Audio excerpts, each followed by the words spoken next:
Hey guys, we are looking at properties of matter today for our set of notes. So we're going to go ahead and just jump right in here. We are working on describing matter.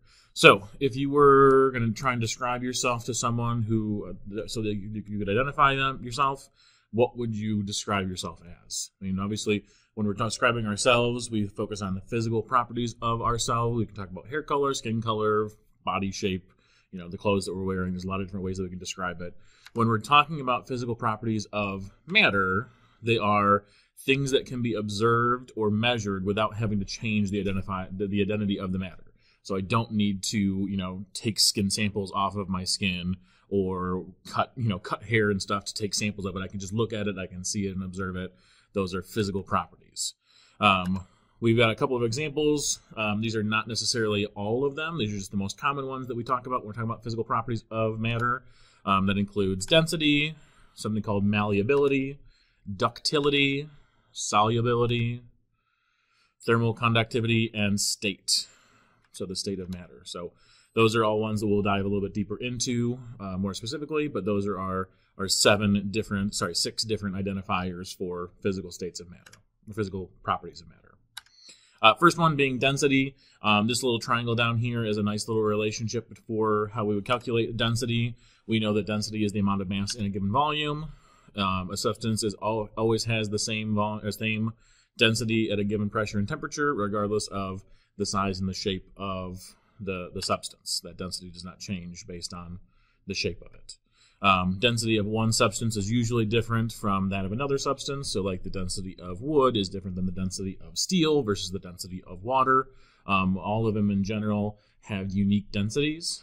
Some are close to each other or similar to each other, but in general, different matter has different density. And this is our formula for it. Density is mass divided by volume, because again, it's the amount of stuff in a given volume, the mass in a given volume. So this little triangle here is a nice way to kind of relate them together. So we can see that if we're trying to find density, that would be mass over volume. If we're trying to find volume, that would be mass divided by density. If you're trying to find the mass of an object, you could take the density times the volume. So that's how we would use that little triangle there. So some practice problems here. If we were trying to find the density of a bar of copper that has a mass of 216 grams and a volume of 24 cubic centimeters, we would just do 216 divided by 24, and we would get 9 grams per cubic inch. Now that is one of our standard units. That's the most common standard unit for density is grams per cubic inch. So in this case, we'd end up with 9 because 216 divided by 24 is 9. If we did the same thing with a candy bar that has a volume of 55 cubic centimeters and a mass of 70 grams, we would end up with 2.17 repeated grams per cubic inch. Our next property here is malleability. Malleability is the ability of an object or of a substance to be pounded into really, really thin sheets. So aluminum can be rolled or pounded into tiny thin sheets to make aluminum foil. That is malleability. Ductility is the ability of an object of matter or a substance to be drawn into wire, so you can stretch it out and pull it into really, really thin wire. That's what we call ductility. So obviously copper wiring, gold, silver, all those things that can be drawn into these long wires and strings without having to weave things or compromise their physical property. That's called ductility. Next one, solubility.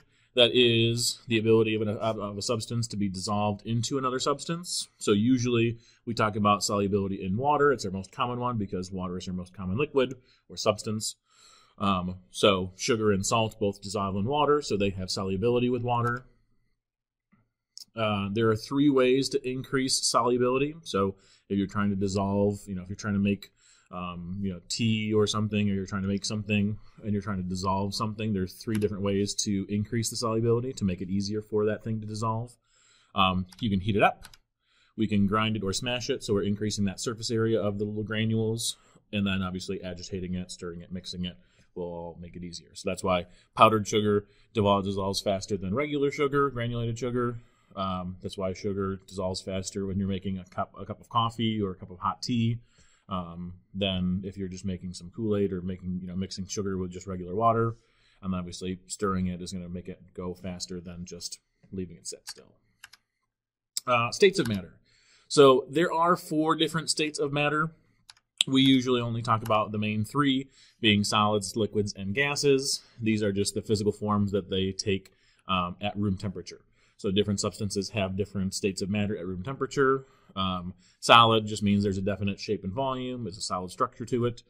Liquid does flow. It takes on the shape of its container and has a definite volume. Gas takes on both the shape and the volume of the container that it's in.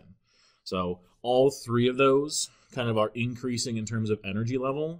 The solid matter, there's a structure to it. Those atoms are kind of locked in place in making it solid structure. Liquid, they're still really close together, but they kind of flow over each other, so there's more energy. And then gas is the highest energy of those 3 because the molecules are bouncing off of each other and kind of interacting with each other, which that is the 4th state, goes beyond gas, and it's the highest energy. It's kind of an energized gas called a plasma.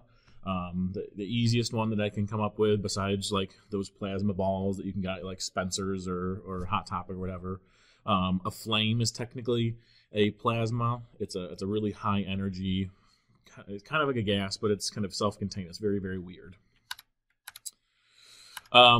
Next one here, thermal conductivity, is just the ability to transfer energy from one area to another. We'll talk about thermodynamics in a later chapter this year.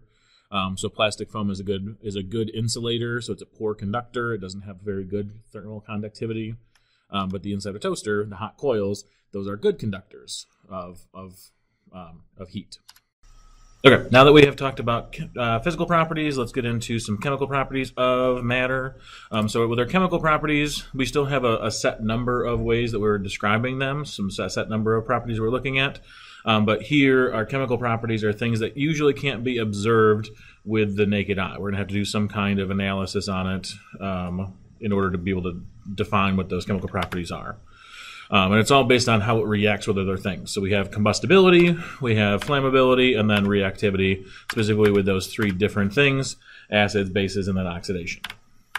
So again, chemical properties, they can be observed with your senses. It's usually, in this case, when we have some kind of chemical change that's happening. It's not as easy to observe as physical properties would be. So flammability, we only see that something is flammable when it burns. Combustibility, again, we only know that it's combustible when it explodes, like a firework. And then reactivity, we only see that when it starts to oxidize, when the iron starts to rust. So it's usually only after the fact, after the chemical reaction, that we see that chemical property of that specific substance. So we know that a physical change affects just one or more of the properties of the substance, but we don't have any new formation of substances. It's just changing the physical properties of it. So that means that whatever I do to my matter, I can actually undo it as well. So if I have something that's malleable, if I pound it down into a sheet, we could, form it back into a solid thing instead of just having it, out as a aluminum foil. Or that ductility of the wire, we could stretch it back out, or we can kind of condense it back down, melt it back down, and have a solid substance again.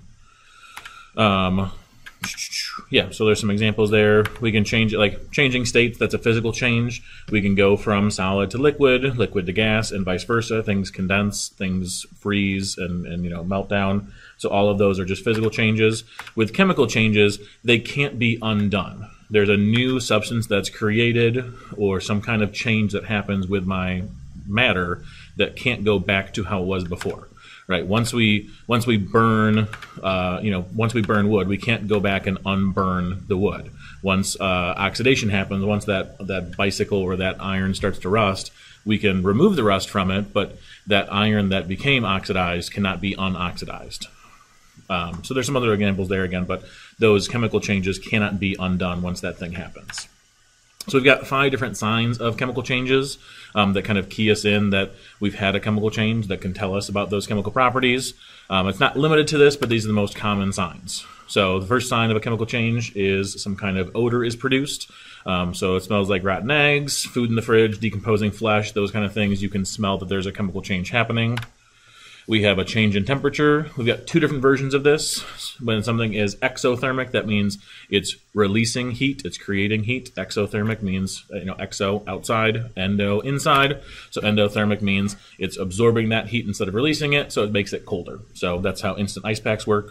That chemical reaction between the liquid that's in the little pouch and then the kind of, it's almost like granules, like a salt, reacts, the two of them, and it's an endothermic reaction, which means it absorbs heat, so it makes it colder.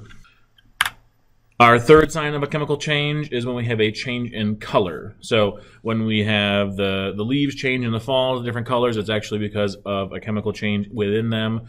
Sadly, they are starting to die, but that is a chemical change. When you dye your hair, you are literally taking chemicals and having your hair react to it so that it changes colors and is permanently stays that way. Those are both chemical changes. Fourth one, the formation of bubbles. So if something is effervescent, the most common one that you guys probably did back in elementary school with making a little at-home volcano with baking soda and vinegar. That is a chemical change. It creates carbon dioxide. It is releasing a new substance that was not there before, which means it's a chemical change.